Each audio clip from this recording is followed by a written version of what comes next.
PD님들도 뭐 어디에서 일을 하고 뭐 사시고 하고 있잖아요. 그 환경을 더 좋아지면 좋은 거잖아요. 우리가 그 좋아진다는 게 막 쓰레빠 신고 그냥 공원 나갈 수 있고, 뭐 자녀들 키우면 그냥 애들 안전하게 학교 보낼 수 있고, 이런 게 오히려 우리가 생각하는 좋은 환경의 질이잖아요. 그걸 만들기 위해서 서울시가 위성도시를 막 먹어가지고 비대해지는 게 그걸 만드는 데 더 좋은 건지, 아니면은 오히려 인접해 있는 우리 동이 됐던 구가 됐던 하는 단위가 나를 더 세밀하게 이렇게 해주는 게 더 좋은 건지는 생각을 해봐야 된다는 거죠.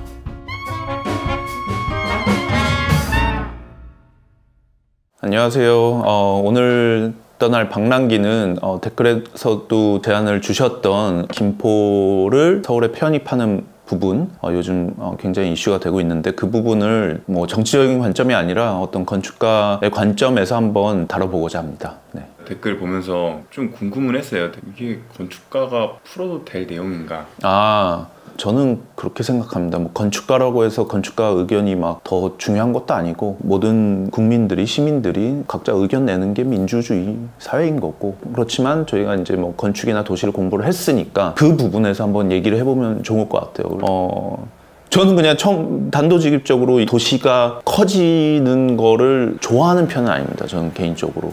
왜 그러냐면은 예전에도 우리가 막 생산도시 막 이런 얘기 할 때 뭐 잠깐 얘기했지만 19세기, 20세기 모델의 도시들이 분명히 존재를 했거든요. 그 당시 도시 모델은 뭔가가 양적으로 성장을 하고 도시가 만들어내는 수치들이나 이런 게 굉장히 중요한 시절이 있었어요. 그런데 이제 21세기 들어오면서 세기가 변한다가 아니라 실제로 굉장히 많은 게 변하는데, 그 중에 하나가 확실히 이 다원화되는 경향이 굉장히 짙어지는 것 같아요. 그게 개인뿐만 아니라 나라도 마찬가지고 도시도 마찬가지고. 그러니까 기억하시겠지만 옛날에는 막 인구수 몇 명인 거 가지고도 자랑스러워할 때가 있었어요. 막 서울시 인구가 막 1000만이 넘었을 때 막 정말 글로벌 도시가 된 것 같고, 결국에 우리가 도시라고 하는 게 무엇이냐를 가만히 생각을 해보면, 옛날에는 내가 속한 도시가 전 세계적인 무슨 유명한 막 뉴욕이에요, 막 런던이에요. 그러면 뭐 좋을 수 있지만, 지금은 그거보다는 막 내 삶의 환경의 질이 더 좋으냐 안 좋으냐, 그게 사실 더 중요한 부분이잖아요. 그런 의미로 봤을 때는 오히려 저는 서울이 더 작은 단위로 쪼개지는 게 맞다고 생각을 해요. 왜냐면은 세밀하게 이렇게 다뤄줄 수가 없잖아요. 예를 들어서 인허가권을 누가 가졌는지 혹시 아세요?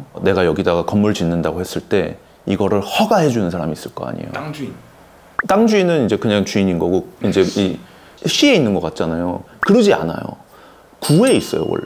이게 구에 있어요. 그러니까 왜 건축에서 인허가가 구 단위로 내려가냐면은 구별로 너무 다르잖아요, 그 환경들이나 조건들이. 그러니까 이제 굉장히 세밀하게 봐야 된다고 해서 이제 구 단위까지 내려가요. 건축의 인허가권뿐만 아니라 이제 요즘 뭐 이슈들 많은 아파트 재건축이나 이런 데에 서울시가 컨트롤하는 부분이 굉장히 이제 크기는 한데, 사실은 그건 굉장히 작은 단위로 내려오는 게 맞는 거거든요.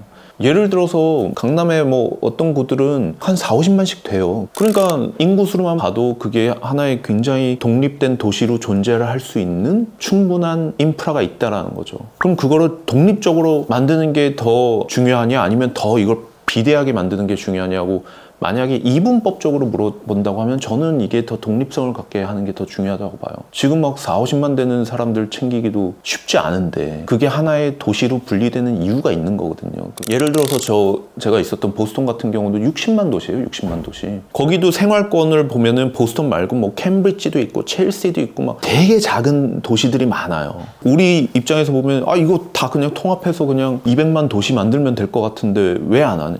그게 삶의 환경의 특성들이 사라지게 되는 거거든요. 저는 이런 방식의 도시가 비대해진다라고 하는 거는 그만큼 우리가 직접적으로 느끼는 혹은 직접적으로 경험하는 어떤 삶의 환경을 세밀하게 다룰 수 있는 세밀도가 더 낮아질 수밖에 없는 거거든요.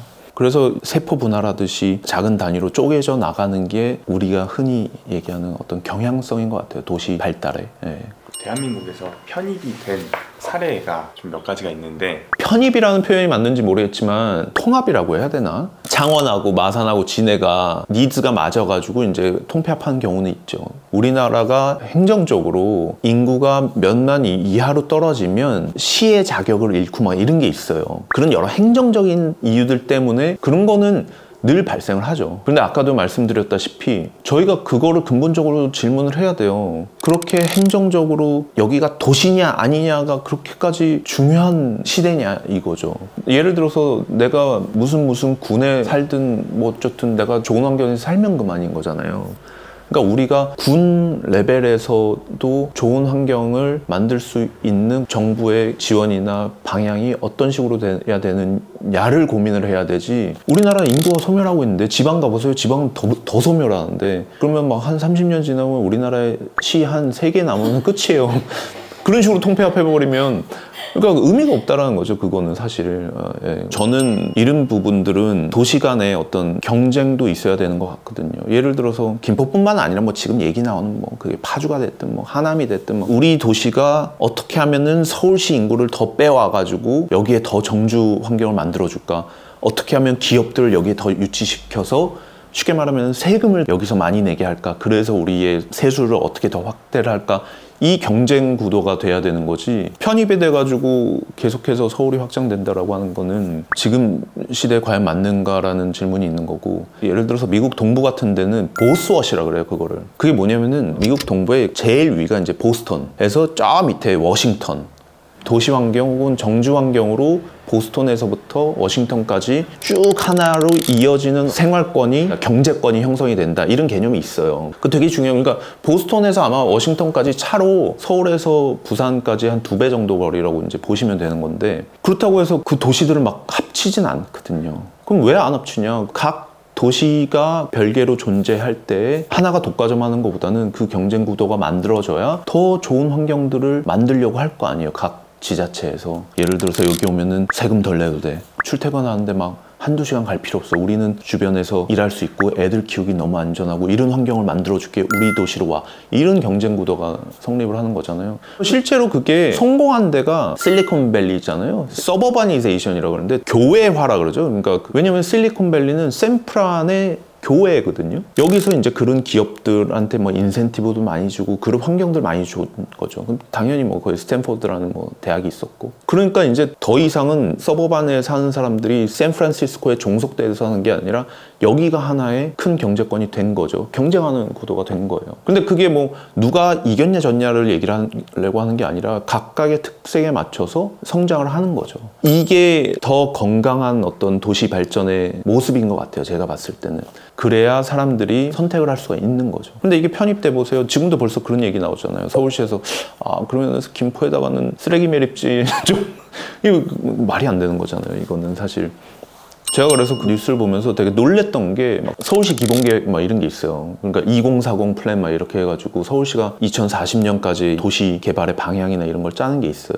그게 한 300페이지 가까이 돼요. 엄청 많아요. 늘 짜요. 근데 수도권 정비 계획은 한 40페이지 되나? 사실 저희가 필요한 거는 지금 생활권으로 엮여 있는 뭐 그게 파주가 됐든 뭐 그 김포가 됐든 광명이 됐든 뭐 하남이 됐든 뭐 성남이 됐든 이런 서울의 주변 도시들과 어떻게 하면은 장기적인 20, 30년의 마스터 플랜을 어떤 식으로 짜 나가서 우리가 출퇴근 교통은 어떤 식으로 해결하는 게 맞고 그 학교나 뭐 이런 것들은 어떤 식으로 뭐 분산시키는 게 맞고 이걸 같이 짜 나가는 게 필요한데 수도권 정비 계획은 한 40페이지에 끝나고 서울시만 뭐 이만큼 있는 거예요. 그러니까 그런 부분들이 오히려 저는 더 큰 숙제라고 봐요.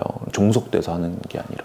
그러니까 그 결국에는 우리가 지금 PD님들도 뭐 어디에서 일을 하고 뭐 사시고 하고 있잖아요. 그 환경을 더 좋아지면 좋은 거잖아요. 우리가 그 좋아진다는 게 막 쓰레빠 신고 그냥 공원 나갈 수 있고 뭐 자녀들 키우면 그냥 애들 안전하게 학교 보낼 수 있고 이런 게 오히려 우리가 생각하는 좋은 환경의 질이잖아요. 그걸 만들기 위해서 서울시가 위성도시를 막 먹어가지고 비대해지는 게 그걸 만드는 데 더 좋은 건지 아니면은 오히려 인접해 있는 우리 동이 됐던 구가 됐던 하는 단위가 나를 더 세밀하게 이렇게 해주는 게 더 좋은 건지는 생각을 해봐야 된다는 거죠. 제가 주말에 센과치히로의 행방불명 봤는데 가오나 씨가 나오잖아요.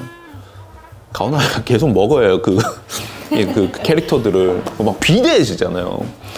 결국에 나중에 토하는데 그렇게 되는 거예요. 이게 비대해지는 거예요. 이게 그 가짜 금만 만들어내는 거죠. 그래서 그렇게 되면 안 되잖아요. 그래서 서울시 김포 편입은 가오나시다. 아 맞아요. 가온 아저씨처럼 계속 먹으면 안 됩니다. 예. 언젠간 뱉어내야 됩니다. 예.